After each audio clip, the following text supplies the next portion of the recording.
नमस्कार दोस्तों, स्वागत है आपके अपने YouTube चैनल आइडियल अड्डा में। दोस्तों, आज की इस वीडियो में बात करेंगे मौर्योत्तर साम्राज्य के बारे में। मौर्योत्तर साम्राज्य से संबंधित जितने भी महत्वपूर्ण प्रश्न हैं, सारे प्रश्नों का डिस्कशन करेंगे। आइए शुरू करते हैं। मौर्योत्तर काल के प्रमुख राजवंश दो भागों में विभाजित था। एक था स्थानीय राजवंश, जो हमारे देश से, हमारे इंडिया से संबंधित थे, और दूसरा था विदेशी राजवंश। इस समय में मौर्योत्तर साम्राज्य में दो प्रकार के राजवंश काम किए। स्थानीय राजवंश में था शुंग वंश, कण्व वंश और सातवाहन वंश। स्थानीय शासन उस समय में मौर्योत्तर काल में कौन कौन था? तो शुंग वंश था, इसमें कण्व वंश और सातवाहन वंश। और विदेशी राजवंश था हिंद यमन, शक, पहलव और कुषाण। विदेशी उस समय था हिंद यमन, शक, पहलव और कुषाण। तो यहाँ से प्रश्न पूछा जाता है कि हिंद यमन कौन विदेशी राजवंश है? हिंद यमन, शक, पहलव, कुषाण। तो आप अगर यहाँ जानते हो कि ये हिंद यमन सब क्या है, विदेशी राजवंश है, तो यहाँ से भी प्रश्न पूछा जाता है।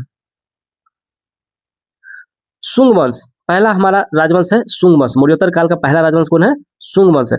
शुंग वंश की स्थापना, जो शुंग वंश का कार्यकाल है 187 से 75 ईसा पूर्व के काल को माना जाता है। इसका पीरियड है शुंग वंश का टाइम पीरियड। और इसके संस्थापक थे पुष्यमित शुंग। पुष्यमित शुंग ने जो है, पुष्यमित शुंग बृहद्रथ का जो है कि दरबार में रहता था पुष्यमित शुंग। और पुष्यमित शुंग बृहद्रथ की हत्या करके, जो कि मौर्य वंश का अंतिम राजा था बृहद्रथ, उसका हत्या करके शुंग वंश का स्थापना किया। और ये इसका जिक्र पूछा जाएगा बृहद्रथ की हत्या के बारे में किस में दर्शाया गया है? तो बाणभट्ट का जो हर्षचरित्र है उसमें बताया गया है कि पुष्यमित शुंग ने बृहद्रथ की हत्या करके शुंग वंश का स्थापना किया। वेम्बिक वंश का ब्राह्मण, कालिदास के अनुसार बताया गया है कि ये वेम्बिक वंश का ब्राह्मण था पुष्यमित शुंग। उसने इसका बृहद्रथ का हत्या करके राजगद्दी पर बैठा, शुंग वंश का स्थापना किया। और मौर्य वंश से संबंध है दिव्यावदान। मौर्य वंश के बारे में बताता है किसमें? दिव्यावदान में। इसमें भी शुंग वंश के बारे में दर्शाया गया है कि बृहद्रथ की हत्या करके पुष्यमित शुंग ने शुंग वंश का स्थापना किया। दिव्यावदान एवं आर मंजूश्री मूल कप में बौद्धों के उत्पीड़न का उल्लेख मिलता है। भरूत स्तूप का निर्माण और सांची का स्तूप 4 दीवारी के निर्माण की तरह हुआ। भरूत स्तूप का निर्माण एवं सांची स्तूप 4 दीवारी का निर्माण हुआ। अब विदर्भ राजा यज्ञसेन को पराजित कर सेनानी की उपाधि प्राप्त किया। मालविकाग्नि मित्रम में उल्लेख पतंजलि की सहायता से 2 अश्वमेध यज्ञ, धनदेव का अयोध्या अभिलेख और योग दर्शन के संस्थापक जो है महाभास। इसमें जिक्र है मालविकाग्नि मित्रम में कि पतंजलि, इसके पुष्यमित शुंग के दरबार में जो है पतंजलि रहते थे। पतंजलि के सहयोग से इसने 2 बार जो है यज्ञ, अश्वमेध यज्ञ किया। और यहाँ से भी प्रश्न पूछा जाएगा योग दर्शन के संस्थापक कौन थे? महाभाष्य किसने लिखे थे? तो ये दोनों पतंजलि के द्वारा लिखा गया था। और यहाँ से भी प्रश्न आ सकता है कि किसके सहयोग से पुष्यमित शुंग ने 2 अश्वमेध यज्ञ करवाए? तो ये हो जाएगा पतंजलि के सहयोग से।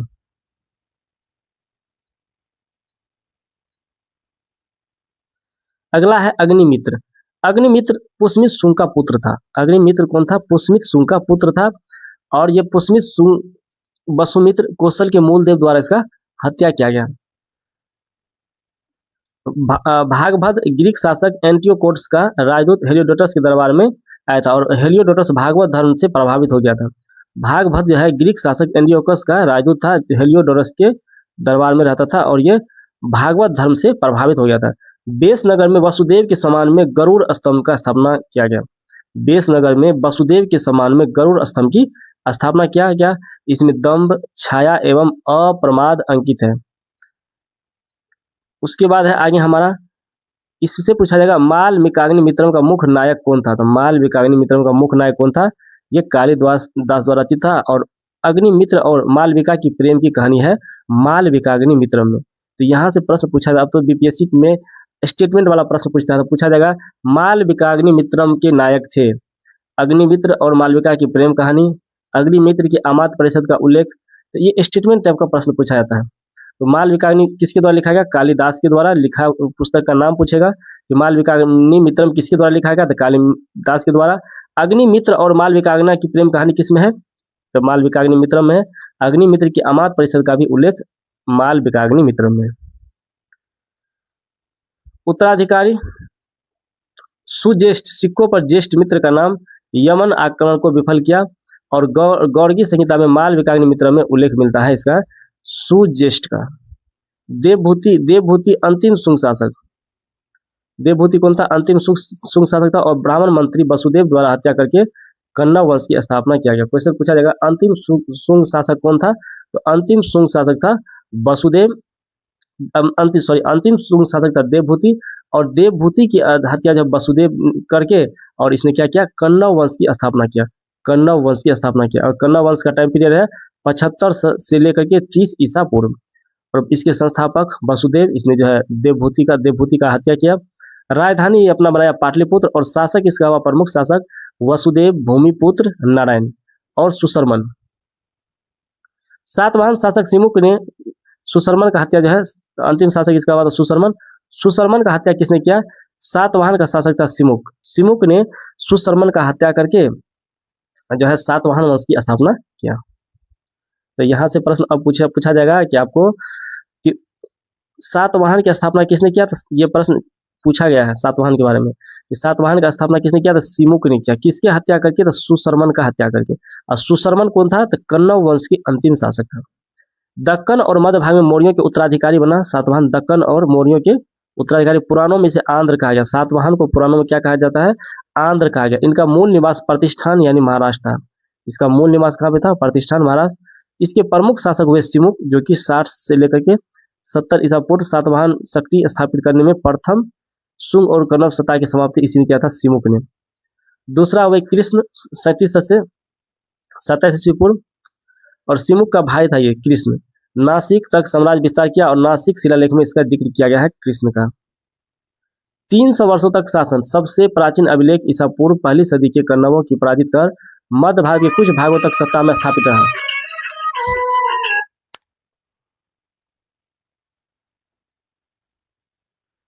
सबसे प्राचीन पूछा जाएगा सातवाहन ने कितने वर्षों तक राज किया, तो 300 वर्षों तक शासन किया। और सबसे प्राचीन अभिलेख ईसा पूर्व पहली सदी में जो है इसमें उल्लेख मिलता है। कण्वों को पराजित कर मध्य भारत के कुछ भागों में सत्ता स्थापित किया किसने, तो इसने सिमुक वंश में, सातवाहन वंश में।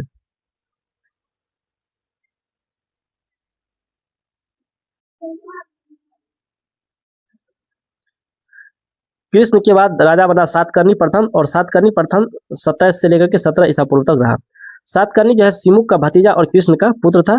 पेरिप्लस ऑफ द इरिथियन सी में उल्लेख मिलता है इसका, सातकर्णी का। सातकर्णी की उपाधि धारण करने वाला प्रथम था। ये मालव शैली का गोल मुद्राएं तथा अपनी पत्नी के नाम पर रजत मुद्राएं का प्रचलन किया था सातकर्णी ने। 10 वर्षों के शासन में दक्षिणापथ का सबसे शक्तिशाली राजा बना। सातकर्णी 10 वर्षों के शासनकाल में दक्षिणापथ का सबसे शक्तिशाली राजा बना। क्वेश्चन पूछा जाएगा दक्षिणापथ का सबसे शक्तिशाली राजा कौन बना, तो सातकर्णी बना। अंगिया और अमिया वंश की राजकुमारी नागनिका के साथ विवाह किया। और नागनिका जो कि नाना घाट अभिलेख में सातकर्णी के कार्यों का प्रकाश डाला गया। क्वेश्चन ये बीपीएससी में पूछा गया कि नाना घाट अभिलेख किससे संबंधित है, तो सातवाहन वंश से और सातकर्णी से संबंधित है। यहाँ से प्रश्न ये पूछा गया। अंगिय या आम्य वंश की राजकुमारी नागनिका से विवाह किया, और नागनिका जिसे कि नाना घाट अभिलेख में सातकर्णी के कार्यों पर प्रकाश डाला गया है, नाना घाट अभिलेख में।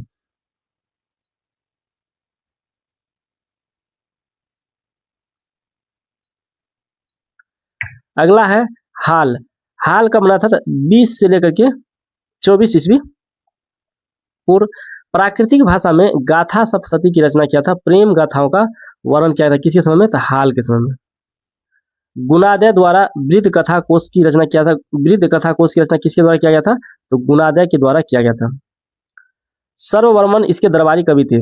हाल के दरबारी कवि कौन थे, तो सर्ववर्मन जो है हाल के, और कातंत्र के लेखक, सर्ववर्मन कातंत्र के लेखक भी थे, और ये हाल के दरबारी कवि भी थे। हाल के बाद आया गौतमी पुत्र सातकर्णी। ये 106 से लेकर के 130 ईस्वी तक रहा गौतमी पुत्र सातकर्णी।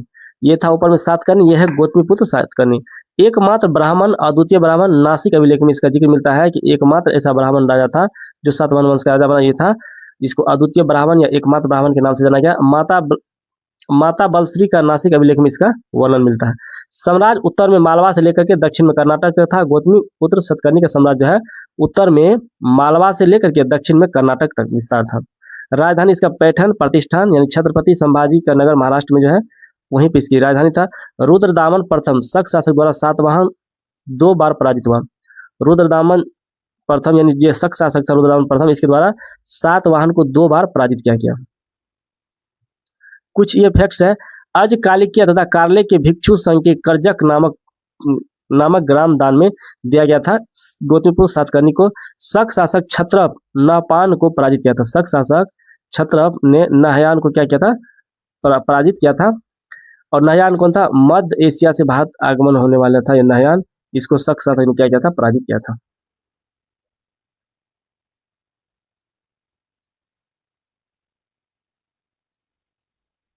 नेक्स्ट है, गौतमीपुत्र ने आवछक मुद्रा चलाई जिस पर राजगीर अंकित है।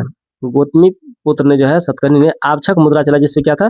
राजसीर जो है उसका अंकित है। सातवाहनों का सामाजिक संगठन कैसा था? तो सातवाहन जो है ब्राह्मण था। पितृसत्तात्मक संपत्ति के अनुसार जो है पिता का वर्चस्व, जिसे अभी हमारा समाज है पितृसत्तात्मक, जिसमें पिता को मेन प्रमुख माना जाता है। और मातृ नाम के आगे माता का नाम, और मातृसत्तात्मक नाम के आगे माता का नाम लगाया जाता है। गौतमीपुत्र, वशिष्ठीपुत्र, यानी नाम से पहले नाम के आगे माता का नाम लगाया जाता है। चातुर्वर्ण 4 वर्ण व्यवस्था पुनः स्थापित हुआ था सातवाहन वंश में। क्वेश्चन पूछा जाएगा 4 वर्ण की स्थापना पुनः किसमें हुआ था? तो सातवाहन वंश में ही 4 वर्ण का फिर से स्थापना हुआ था। इसकी राजकीय भाषा क्या था? राजकीय भाषा प्राकृत और लिपि इसका ब्राह्मी। गाथा सप्तशती या गाहा सप्तशती में 700 श्लोक है। हाल की रचना प्राकृतिक भाषा में, हाल जो है, हाल ये राजा भी बना और हाल एक कवि भी था, इसकी रचना है 700 श्लोक में, ये प्राकृतिक भाषा में लिखा था। नेक्स्ट है सातवाहनों का प्रशासनिक ढांचा। सातवाहनों का प्रशासनिक ढांचा कैसा था? तो इसका जो है जिला को क्या कहा जाता था? आहार कहा जाता था। सातवाहन समय में जिला को आहार कहा जाता था। गोलमिक ग्रामीण क्षेत्रों में प्रशासन करने वाले को गोलमिक, शांति व्यवस्था रखने का काम करता था गोलमिक, और 9 रथ 9 हाथी 25 घोड़े और पैदल सैनिक रहता था गोलमिक के पास। गोलमिक का काम था ग्रामीण क्षेत्रों में प्रशासन करना और शांति व्यवस्था बनाए रखना। गोलमिक के पास 9 हाथी और 9 रथ 25 घोड़े और 45 सैनिक रहता था। दूसरा था सामंत। सामंत 3 श्रेणियों में बांटा गया था, राजा, महाभोज और सेनापति। और तीसरा था स्थापत्य। स्थापत्य में चेत चट्टान काटकर नासिक, कन्हेरी, कार्ले महाराष्ट्र में रहता था। अजंता और एलोरा की गुफा जो है इसी समय से संबंधित है, जो कि इसी टाइप जो स्थापत्य है संबंधित है। अस्तूप अमरावती में, नागार्जुन कोंडा आंध्र प्रदेश में सातवाहन काल से जो है संबंधित है। अधिकारी, यहाँ के अधिकारी होते थे अमात्य और महामात्य। सेनापति प्रांत का सेनाध्यक्ष होता था या राज्यपाल होता था। सिक्के यहाँ से मिले पोटीन, तांबे और कांसे के सिक्के का निर्गमन हुआ है। सातवाहन वंश से पोटीन, तांबे और कांसे के सिक्के का निर्गमन हुआ। अधिकांशतः शीशे लेड से निर्मित है। अधिकांश जो है किससे? शीशे यानी लेड से निर्मित होते थे यहाँ के सिक्का। तो क्वेश्चन पूछा गया सबसे अधिक शीशा का सिक्का किसके समय में हुआ? तो सातवाहन के समय में। सातवाहन के समय में सबसे अधिक शीशा का सिक्का जारी किया गया। मौर्योत्तर काल के विदेशी राजवंश। मौर्योत्तर काल के विदेशी राजवंश कौन कौन थे? तो उत्तर पश्चिम की ओर अनेक जातियों का आगमन हुआ था। उत्तर और पश्चिम क्षेत्र में अनेक जातियों का आगमन हुआ, जिसमें हिंद यूनानी, जिसे इंडो ग्रीक कहते हैं, इसका आगमन हुआ। ये हिंदुकुश पर्वत पार कर भारत में प्रवेश किया। क्वेश्चन पूछा जाएगा हिंद यूनानी किधर से भारत में प्रवेश किया, किस साइड से किया? तो हिंदुकुश पर्वत पार करके भारत में प्रवेश किया। ये अफगानिस्तान में दरिया यानी ऑक्सस के दक्षिण में बैक्टीरिया पर शासन किया और सर्वप्रथम स्वर्ण सिक्के प्रचारित किया। ये प्रश्न बहुत ही वेरी इंपॉर्टेंट है कि सबसे पहले सोने का सिक्के किसने जारी किया? सबसे पहले सोने का सिक्के जारी किया था हिंद यूनानी शासन, जिसे इंडो ग्रीक शासक कहते थे। यूनानी कला का संरक्षण हेलेनिस्टिक आर्ट में दिखाया गया है। यूनानी कला का संरक्षण किसमें दिखाया गया है? हेलेनिस्टिक आर्ट में दिखाया गया है। गंधार कला भारत इसी का मिश्रित रूप है। गंधार कला जो है भारत के हेलेनिस्टिक आर्ट का ही मिश्रित रूप है। सर्वप्रथम राजा की तस्वीर वाले सिक्के का प्रचलन जो है इंडो ग्रीक शासक के समय में ही चला था। इंडो ग्रीक शासक में सबसे प्रसिद्ध शासक हुए मिनांडर, और मिनांडर का कार्यकाल था 165 से 145 ईस्वी पूर्व। और इसी समय में जो है मिलिंद यानी अन्य नाम मिनांडर का मिलिंद भी था, जिसमें कि इसके नाम से रचना हुआ मिलिंद पन्हो, जिसमें मिलिंद और नागसेन के वार्तालाप का वर्णन किया गया। ये प्रश्न भी एग्जाम में बीपीएससी शिक्षक भर्ती में पूछा गया है कि मिलिंद पन्हो में किसके वार्तालाप किसके बातचीत का संग्रह किया गया है? तो सबसे प्रसिद्ध राजा मिनांडर जो कि हिंदू यूनानी शासक थे, और नागसेन बौद्ध धर्म का जो नागसेन है उसके वार्तालाप का को दोनों को मिक्स करके जो उसमें लिखा गया है कि दोनों के बीच में क्या क्या बात हुआ था। तो यह प्रश्न पूछा जाता है। राजधानी साकल, जिसे सियालकोट पंजाब कहते थे, इसका हिंदी यूनानी शासक का जो राजधानी कहाँ पे था? साकल, जिसे भी सियालकोट जो कि पंजाब क्षेत्र में पड़ता है, सियालकोट था।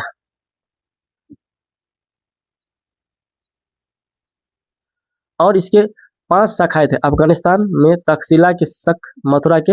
अब हम लोग जानेंगे इसमें शक के बारे में। हिंद यूनानी के बाद आया शक। शक यूनानियों के बाद आगमन हुआ किसका? शक का।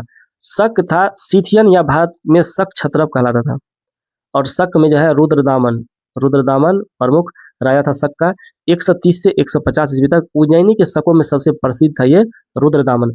रुद्रदामन के बारे में जानकारी जूनागढ़ अभिलेख से मिलता है। जूनागढ़ अभिलेख कब का है? 150 ईस्वी का। गिरनार पर्वत गुजरात में। लिपि इसका था, लिपि इसका ब्राह्मी और भाषा इसका क्या था? संस्कृत भाषा। शक का भाषा क्या था? संस्कृत, लिपि ब्राह्मी। और इसका क्षेत्र क्या था? गिरनार पर्वत गुजरात। शैली इसका था चंबू शैली। प्राचीनतम शासक इसका किस शैली था? चंबू शैली। क्वेश्चन पूछा जाएगा चंबू शैली किससे संबंधित है? तो शक शासक से संबंधित है चंबू शैली। तो शक से यह प्रश्न पूछा जाता है। जूनागढ़ अभिलेख में किसका वर्णन किया गया है? तो शक शासक का। और इसके शक के 5 शाखा थे। अफगानिस्तान, तक्षशिला के शक, मथुरा के शक 200 सदी के तक शासन किया, नासिक के शक और उज्जैन के शक। ये अफगानिस्तान, मथुरा को जो है उत्तरी क्षत्रप कहा जाता था। अफगानिस्तान और मथुरा को कौन सा क्षत्रप कहा जाता था? उत्तरी क्षत्रप कहा जाता था। रुद्रदामन का शासन सिंध में, रुद्रदामन का शासन कहाँ का रहा? सिंध में, कोंकण में, नर्मदा नदी घाटी, मालवा, काठियावाड़ और गुजरात में। रुद्रदामन का शासक रहा सिंध क्षेत्र में, कोंकण में, नर्मदा नदी घाटी में,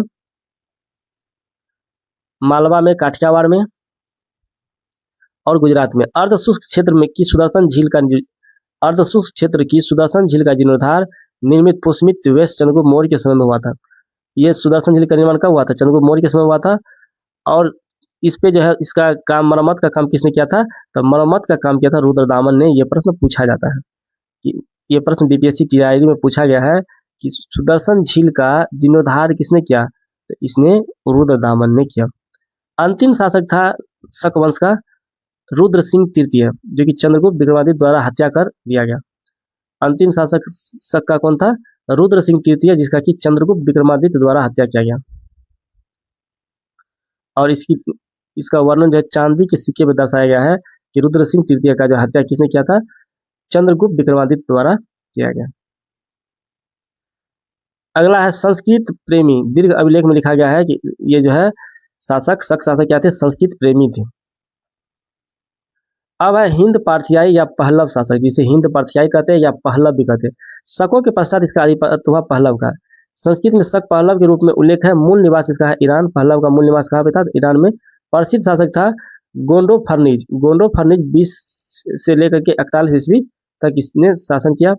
और तख्त ए वही अभिलेख प्राप्त पेशावर से एक अभिलेख प्राप्त हुआ है, तख्त ए वही अभिलेख। क्वेश्चन पूछा जाएगा तख्त ए वही अभिलेख किस राजवंश से संबंधित है? तो हिंद पार्थियाई राजवंश या पहलव राजवंश से संबंधित है। और फारसी में इसका नाम है विंदफर्न। इसका पहलव का फारसी में नाम क्या है? विंदफर्न है। इसमें लिपि था खरोष्टी लिपि, गुद्दुहवर नाम से अंकित है, और गोंडोफर्निज, ये 3 नाम इसमें अंकित है। प्रथम शासक हुआ माउस, वास्तविक संस्थापक मिथ्रेडेटस। इसके हिंद और पार्थियान के प्रथम शासक था कौन?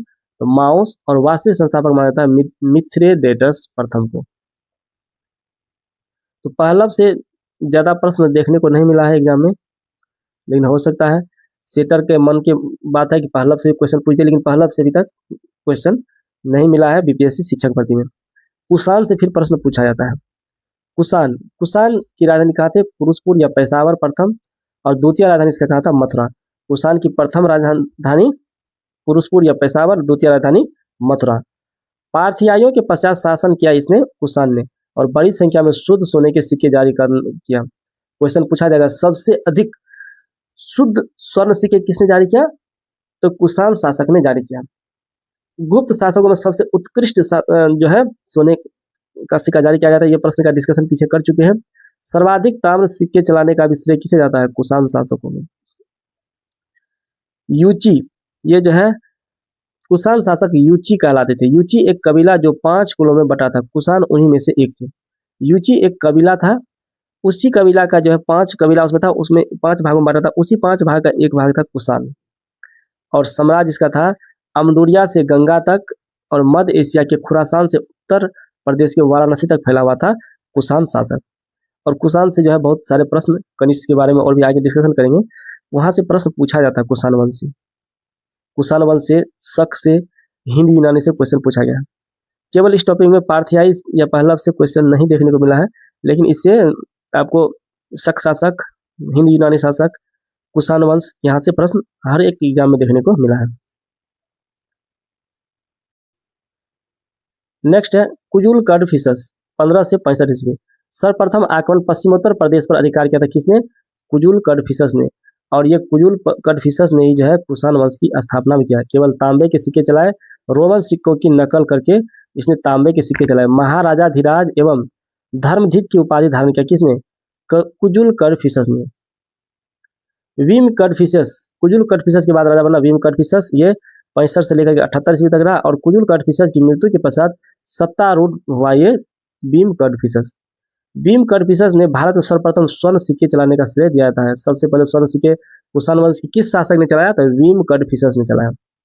और इसने सोने व तांबे के भी सिक्के चलाए कि इसने सोना का चलाया ही और तांबा का भी चलाया। एक और यूनानी लिपि और दूसरी ओर खरिष्टी लिपि। क्वेश्चन पूछा जाएगा इसके सिक्के पे क्या था? तो एक और यूनानी लिपि था, दूसरी ओर खरिष्टी लिपि था। शिव की आकृति नंदी बैल, यहाँ से प्रश्न पूछा गया। शिव की आकृति नंदी बैल और त्रिशूल अंकित शैव धर्म में आस्था का घोतक है। महेश्वर की उपाधि इसने धारण किया था किसने? विम कडफिसस ने। चीनी ग्रंथ हाउ शान सू तीक्ष्णचू की विजय कर सेनापति को शासन के लिए नियुक्त किया था भीम कडफिसस ने। चीनी ग्रंथ के अनुसार हाउ हान सू को जिसने क्या किया था? पराजित किया था, जो कि इसमें तीक्ष्णचू की विजय कर सेनापति को शासन के लिए नियुक्त कर दिया था। सिंधु पार करके तक्षशिला और पंजाब पर अधिकार किया किसने? विम कडफिसस ने। इसके बाद है आगे और हमको भारत में कुषाण शक्ति का वास्तविक संस्थापक अगर पूछा जाएगा तो कौन हो जाएगा? कुषाण शक्ति का वास्तविक संस्थापक भीम कडफिसस को माना जाता है। इसके बाद शासक बना कनिष्क। कनिष्क का नाम बहुत ही फेमस है हमारे देश में 78 से 105 ईस्वी में। और कनिष्क राजधानी बनाया पुरुषपुर या पेशावर। संघाराम बिहार निर्मित किया। कनिष्क की चित्र नाम से प्रसिद्ध है और निर्माण यमन वास्तुकार अगलिस द्वारा किया गया था। ये संघाराम बिहार का निर्माण किसके द्वारा किया गया था? कनिष्क की चित्र नाम से इसमें प्रसिद्ध है संघाराम बिहार में, और निर्माण किया था यमन वास्तुकार अगलिस द्वारा। कश्मीर में कनिष्कपुर तथा तक्षशिला के सिरकम में एक नए नगर की स्थापना किया गया था कनिष्क के द्वारा। और 78 ईस्वी ये शक संवत चला था। 78 ईस्वी में इसने शक संवत चला था। इसी के शक संवत का जो भारत सरकार अभी प्रयोग करता है शक संवत, जो कि कनिष्क द्वारा 78 ईस्वी में चलाया गया था। कला और इसके कला और साहित्य के बारे में का संरक्षक था ये। इसने पास, वसुमित्र, अश्वघोष, नागार्जुन, चरक इसके दरबार में बहुत ही शक्तिशाली व्यक्ति रहते थे। पार्स रहते इसके दरबार में, कनिष्क के दरबार में वसुमित्र रहते थे, अश्वघोष रहते थे, नागार्जुन रहते थे, चरक रहते थे। तो पार्स, वसुमित्र और अश्वघोष ये तीनों क्या था? दार्शनिक था। नागार्जुन पंडित था, चरक चिकित्सक था। तो ये विद्वानों को जो है कला और विद्वानों को साहित्यिक संरक्षण देता था कनिष्क, इसके लिए इसका नाम बहुत फेमस है।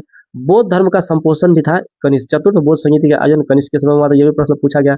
और किस जगह पे हुआ था? तो कश्मीर कुंडलवन में प्रथम शताब्दी में हुआ था।